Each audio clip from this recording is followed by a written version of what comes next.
There's been a lot of negativity surrounding the Halifax real estate market as of late, and honestly, a lot of it is for good reason. Prices are sky high. They've more than doubled in a 7-year period. Higher interest rates and excess demand in our market have made affordability plummet. And the only supply that we're currently building are $3,000 a month rental apartments. The question isn't really whether or not the pricing is too high in Halifax. If that was the case, this video would be done right now. I would just simply say, yes, video's over, and we move on.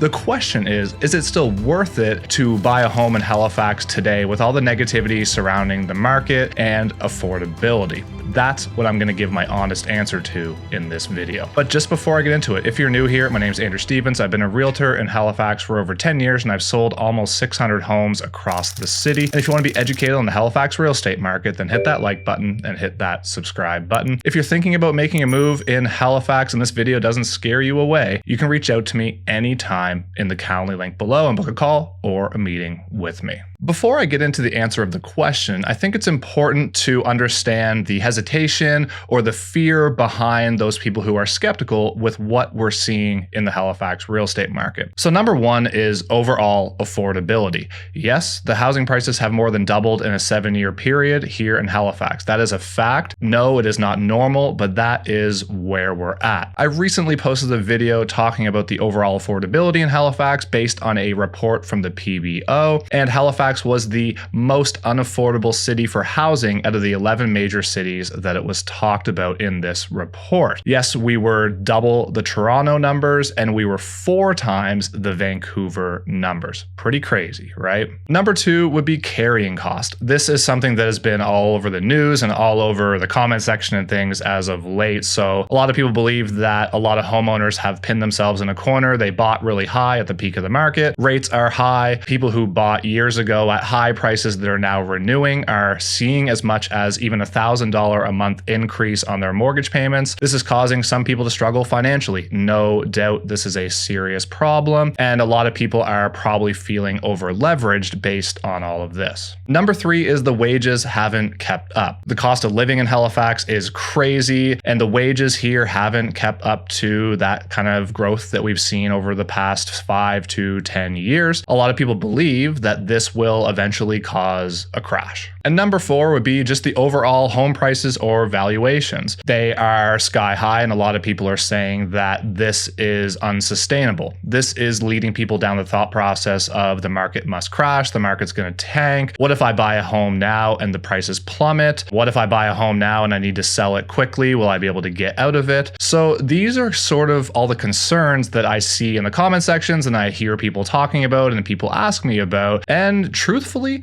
these are all very valid. I hear them, I understand them, and I certainly don't disagree that those are real concerns. And I'm hoping that in this video, I'm going to address some of those along the way. So what we're going to do next is we're going to look at the long-term perspective of the housing market. So let's zoom out and let's look at the history of the Halifax real estate market. 7 years ago, the home prices here were just under $300,000. Today, they're just over $600,000, effectively doubling in a 7-year period. If I look back further at the history of the Halifax real estate market all the way to 1980, as that's as far back as I can go in the data from our Canadian Real Estate Association, the average home price in HRM has only gone down year over year 1 time. This was back in 1995, and this was a very minor drop. We're talking a $480 drop year over year on approximately $100,000 home price. So we're talking 0.5%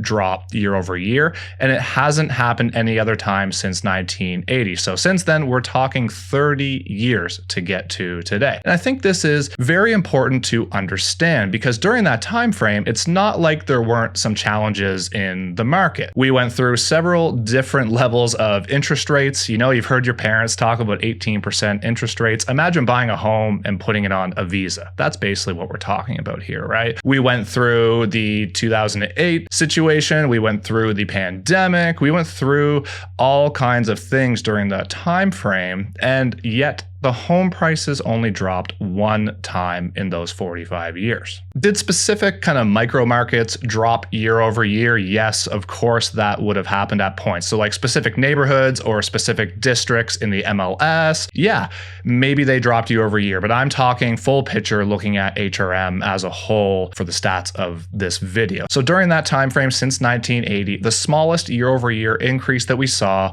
was 0.3%. outside of that 1 year that it did drop in 1995. And the highest price increase we saw year over year was 26%. 7 of those 45 years, we saw double-digit gains. And in general, if I look at the average year over year growth during that 45-year period, we're sitting at about 5.7% year over year as an average. We did, however, have what I would consider to be a mini crash in the peak of 2022. So in April of 2022, our average sale price in Halifax was sitting right around $610,000. 4 months later in August, it was all the way down to $480,000.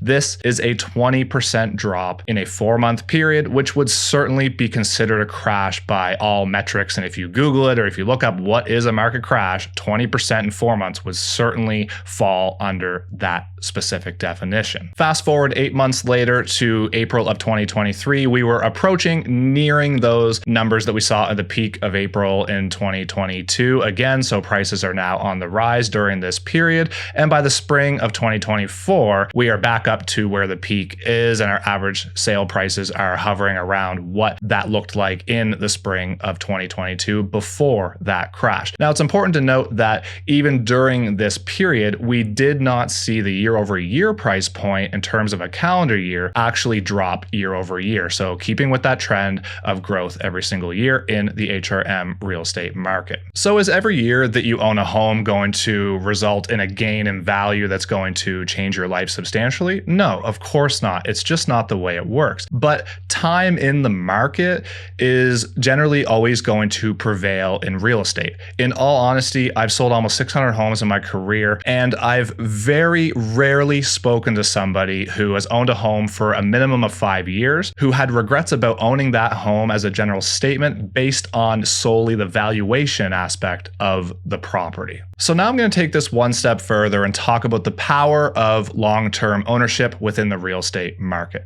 There's a saying in the real estate world that is time in the market beats timing the market. And this couldn't be more true. A great example of this is a recent study done by Stats Canada that shows the wealth gap between homeowners and renters. This study showed that young homeowners under 35 years old had a median net worth of $457,000 versus those who rented in the same age was only $44,000. So that's about 10 times the difference. Over a longer window at older ages, families who owned their own home and had a pension plan had a median net worth of $914,000 versus those who had a pension plan and rented had a median net worth of $359,000. I feel like this speaks volume to the power of owning a home in Canada. The second aspect of the power of long-term ownership within the real estate world is the fact that paying your mortgage is basically like a forced savings plan. Yes, in your first 5 years of owning a home, a lot of your payment is going towards the interest. There's no denying that. That is a fact, and you can run the numbers on it. It's pretty crazy. I would actually suggest you don't do it because it's a little bit depressing. But it's not just about the amount of money you're paying. It's about the fact that all the dollars you're putting onto the principal aspect of that mortgage payment are basically going straight back into your pocket.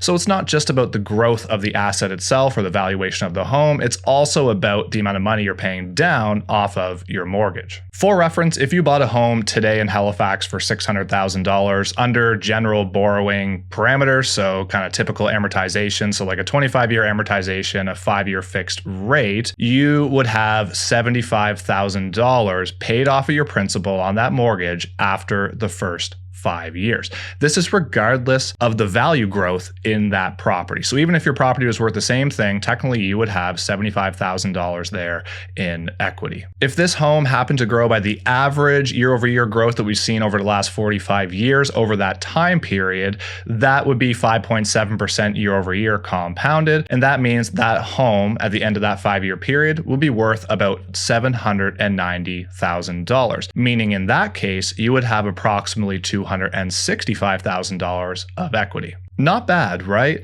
But I know what you're thinking. You're thinking, but that's average. So what if it's below average? Okay, so let's look at those numbers. Let's say that over that 5-year period, this home grew in value by half of the average year-over-year growth. So we're talking now we're down to 2.8% year-over-year. That compounds into about $689,000 on that new valuation in 5 years, meaning you would have approximately $164,000 of equity in this home after the first 5 years. And to give you an idea of how realistic this may be or may look, because I know you're thinking I'm just talking about average numbers and things like this, but since 1980, so 45 years, only 13 of those years have had growth under 2.8%, and only 8 years had growth under 2%. So the averages are looking pretty good if history continues to repeat itself. So that's the overall history of the Halifax real estate market and kind of how we got to today and what it looks like since 1980, so the last 45 years. So I'm going to transition into talking about the strong fundamentals, which in my opinion allow our real estate market to remain relatively stable and to thrive during times of uncertainty. So first up is the overall population growth and migration that we're seeing to the Halifax area. Over the past, let's say 10-15 years, we've seen huge increases in our population. During about the mid 2010s and late 2010s, we had several years where we were the fastest growing downtown core in Canada, and we had other years where we were the second fastest growing city in Canada. If you haven't already heard, our premier has a goal to get our population in Nova Scotia to 2 million people by the year 2060. So this basically means almost doubling our population in the province over the next 35 years. To me, this means this is not likely to slow down anytime soon. Although, if I'm being realistic about it, it is probably a good idea to slow this down when you take a look at some of the things happening around our city and our province. However, if it does not slow down, and I don't think that it is likely to slow down, at least in the manner that it would have to, this increased population means a big increase in demand in our housing market, meaning it's likely to have upward pressure on pricing moving forward. Number 2 is value and lifestyle. Yes, our real estate prices have jumped drastically over the last 5 to 10 years. However, we are still far cheaper than some of the major cities in Canada, like Toronto and Vancouver, for example, which are sitting at benchmark prices sitting around $960 and around $1.15 million, compared to our benchmark pricing here in Halifax sits around $560,000. So yes, we have some serious issues here in terms of our housing affordability and our wages not keeping up, and we're in the full midst of a housing crisis here. But the truth of it is, a lot of the people migrating here are not being paid in Nova Scotia wages. They're keeping their jobs in Ontario or out west, and they're getting paid probably about double what they're making here in Nova Scotia. So again, they see this as a cheap market, even though the locals feel like it's expensive, and for good reason. This again has upward pressure on pricing because of the excess demand coming in to our market. Number 3 is supply constraint. So right now we have a huge supply problem in the housing market, which is a big reason why the price points have gotten to where they've gotten. We are building more than ever. This is a record year for building housing units in the HRM. Right now we have approximately 13,000 housing units at the time of filming this video, which is November 2025. We have about 13,000 housing units under construction. That does not mean houses. Of those 13,000, approximately only 1,500 of those are actual homes that people can buy. The rest are all rentals. So that rental stock is not really helping the housing market in the way that we need it to. We're not really building the right type of supply that people want or that people need or that people can afford. And this is a huge problem. This is going to take years, maybe decades, and it may never catch up to the level that we need it. This issue of supply is a huge factor in the housing market moving forward because demand is higher than supply. And if demand is higher than supply, that means there's upward pressure on pricing. Number 4, Halifax is the hub of the East coast. So if you're looking east of Montreal, Halifax is without a doubt the place to be. There's a lot of people migrating here. That's bringing a lot of opportunities. That's bringing a lot of money into the economy here. And it's going to continue, in my opinion. I don't foresee this changing anytime in the foreseeable future, especially with our diverse economy that we have here in Nova Scotia. And this brings me to my last point, which is the diverse economy in Nova Scotia. Our economy here is very diverse.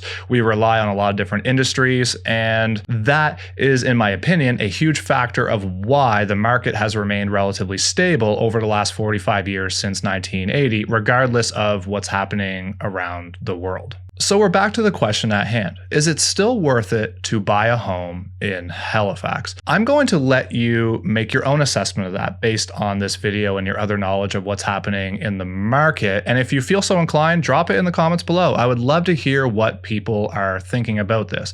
But in my opinion, yes, it is still worth it to buy a home in Halifax. Now, I know what you're thinking. You're thinking, well, you're a realtor and your business relies on it, so that's what you're going to say. You're going to try to, force people into buying homes. But consider this.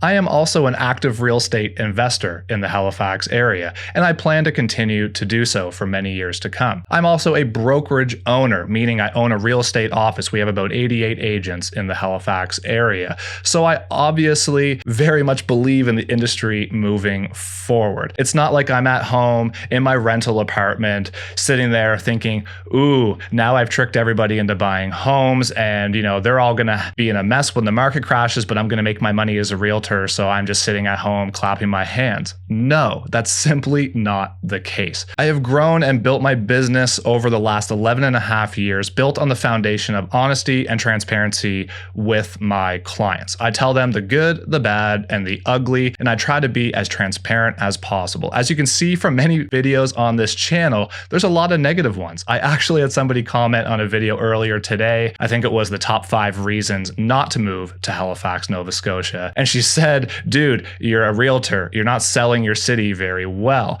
And I kind of had a chuckle at it because yes, it is true in a way, but at the same time, the people need to know the truth. And I want to provide them with as much transparency as humanly possible. In my view, it is my job to educate and advise my clients of all the risks and so on, and then they in turn are going to make their own decisions. I've built my business primarily on repeat and referral business because my clients trust me. So lying to them or propping up a market that I don't truly believe in is simply just not what I'm here looking to do. Whether you believe that or not is your own. You can make that decision, but that is the honest truth. So with all that said and all those factors, in my opinion, yes, it is still worth it to buy a home in Halifax. However, that being said, yes, there are some circumstances where you should probably not buy a home in Halifax, and here's a few big ones that I want to point out to you. If you're buying a home without a long-term plan, you shouldn't do it. It's simply a bad idea. Regardless of market conditions, if you're buying a home, it should be a 4 or 5 year plan minimum.